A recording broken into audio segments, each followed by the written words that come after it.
Victoria Winters. Collinwood is a mansion of more than 80 rooms, but most of them have been closed off for years, and their only visitors have been ghosts and specters that locked doors cannot keep out or in, as I have been kept a prisoner by the treachery of a small boy who has told no one where I am. Time has seemed endless, and all I can do is sit and wonder if anyone will ever come to my rescue.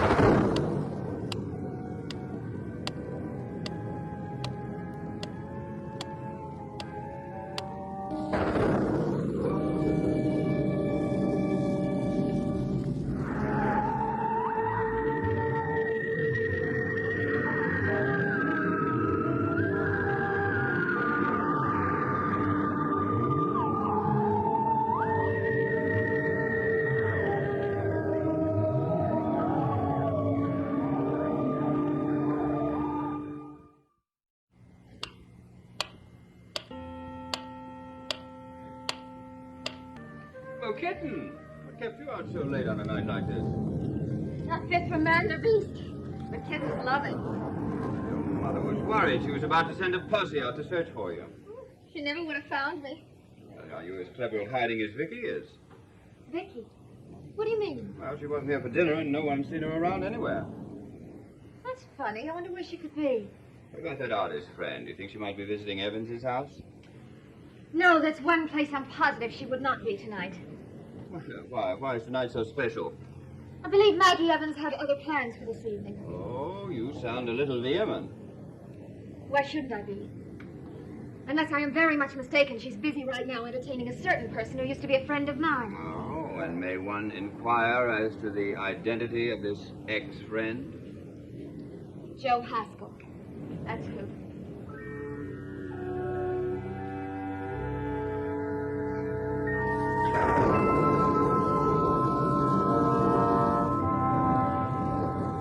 Sounds like a Joseph Conrad story.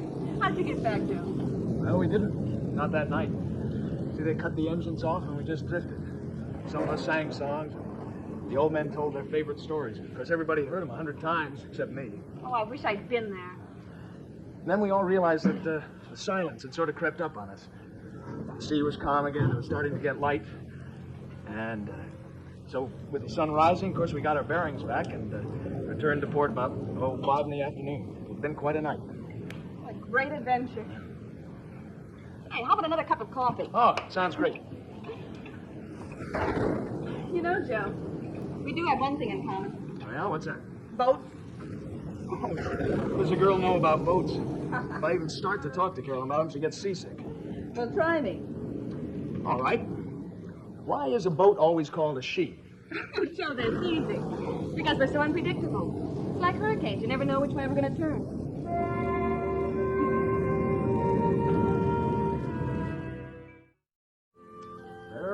Very good, Miss Evans. I gotta admit, you seem to qualify as quite an expert on diesel engines. But now we get to something a little bit more difficult. Okay, proceed, Professor. Describe to me, if you can, the rigging of a schooner's sails. Well, first of all, the inner and outer jibs are sometimes fitted instead of a single jib. In that case, we have 1 flying jib, 2 jib, 3 forestaysail, 4 foresail, 4 gaff topsail, 6 main topmast staysail, 7 mainsail, 8 main gaff topsail. That's right. Did I leave anything out? Well, I don't know. To be sure, I'd have to look it up myself. Oh. Joe, what about your boat? The one you want to buy? Oh, well, most of the time I think that's just a dream of mine. Well, it's another year and a half yet before I'll even be able to make the down payment. Year and a half? I thought you were going into partnership with someone to get the boat. Yeah, but that fell through. You know, sometimes I could just kick my pop in the pants. What's your father got to do with it? Nothing. That's why I could kick him in the pants. You see, about 10 years ago, Pop sold a bunch of paintings for $15,000. 15,000? He blew every cent of it. But just think, if he'd saved even a part of that money, then we could have gone into partnership with you. Well, I gotta admit, you're a lot prettier than my ex-partner. You know what I'm going to do? I mean, just because of what Pop did, I'm going to snitch some of that fine old brandy he's been saving and lace this coffee the way it should be laced. That is, if you'll join me. Oh, I'll join you, all right. There's only one small problem. What's that? What'll you do with a drunken sailor? What'll you do with a drunken sailor? What'll you do with a drunken sailor early in the morning?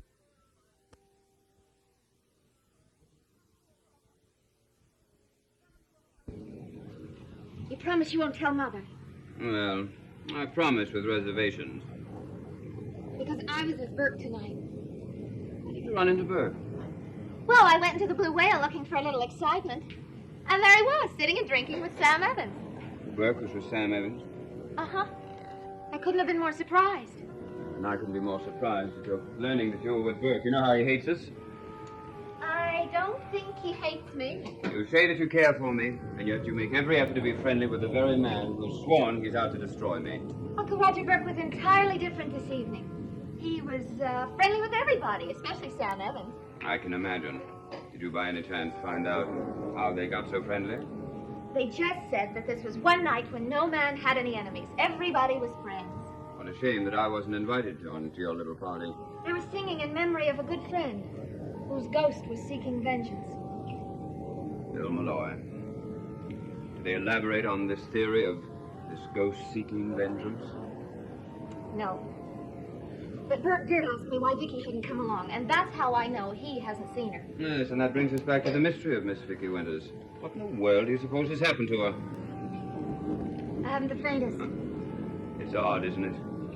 She really came to us out of nowhere. Uncle Roger, she came to us from that foundling home she worked in. You know that. Well, but neither she nor they knew who she really was. And so, as I say, she came to us from nowhere, and now it seems as though she's disappeared into nowhere.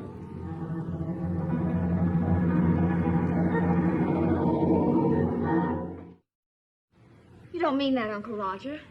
Vicky couldn't have just disappeared. Well, if a person is there 1 minute and then not there the next minute, what do you call it?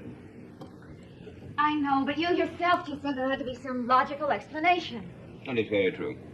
You remember not long ago how upset people got when Bill Malloy disappeared. But there was a logical explanation for it.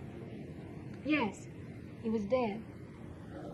You don't think anything might have Of happened? course not, Kitten. I didn't mean to put such an idea into your head. Believe me, if I thought that any harm had come to Vicky, I'd be out scouring the countryside. Then what do you think did happen to her? Well, I imagine for reasons of her own, she just wanted to be by herself. But you know, I have a feeling that she's not very far away. Don't you think you ought to at least look? Are you that upset about it? Yes. Uncle Roger, I'd hate to think anything happened to her. Well, now, don't you worry your pretty head about a thing. I promised your mother that I would sit down here and wait for Vicky, but I didn't promise her that you would sit up here and wait with me. Now, you just bundle yourself off to bed. Then you think she's all right? Well, I've always been honest with you, Kitten. I really don't know. You'll let me know the minute you find out anything? Of course.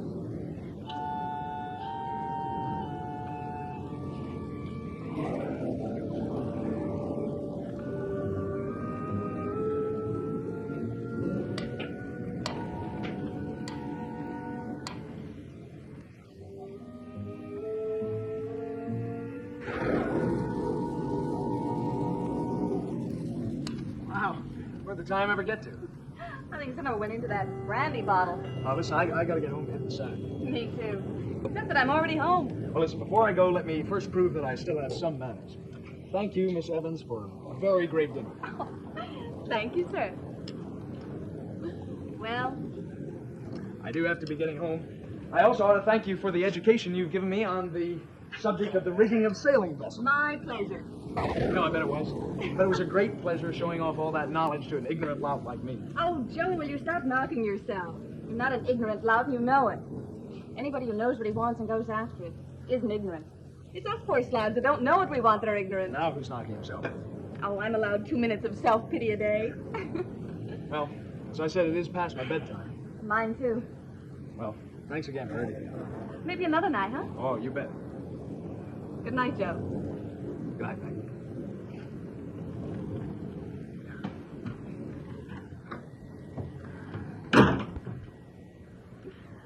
Good night, pal.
Uncle Roger.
David, is that you?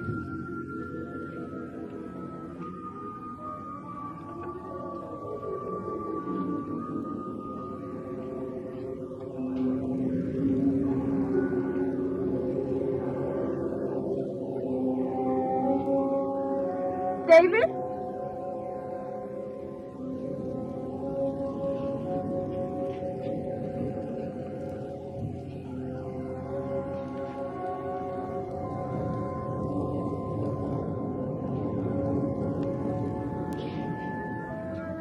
Who is it?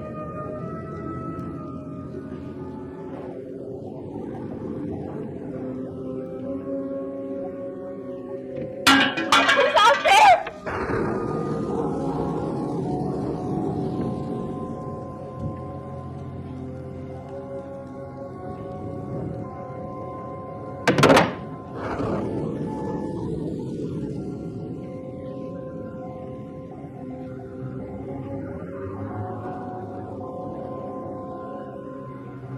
Victoria Winter, Eve Collingwood, You are in danger here.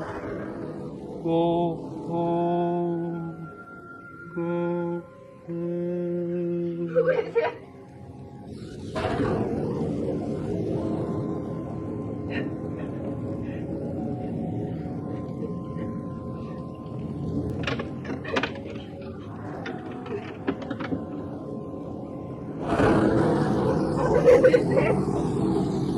Vicky! Oh, God. You're getting here by yourself. It was David. He's a monster. You're right. He locked me in. There, you're all right now, dear. You're all right. Did you know how to find me? Something David said. I put two and two together. I thought you might be up here. You don't know how it was. What happened? He got me up here.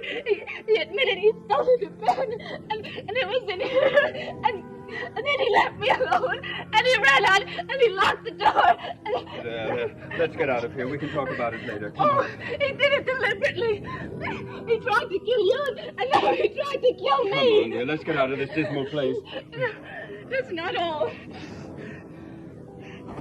There are ghosts in Collinwood. Ghosts? I never believed in them before, but I do now. I saw a ghost. You saw a ghost? It was here, in this room. It was tall and shimmering, covered with water and dripping with seaweed. I know it was a ghost. It spoke to me. It did what? It warned me to leave Collinwood. Who was it? It was Bill Malloy.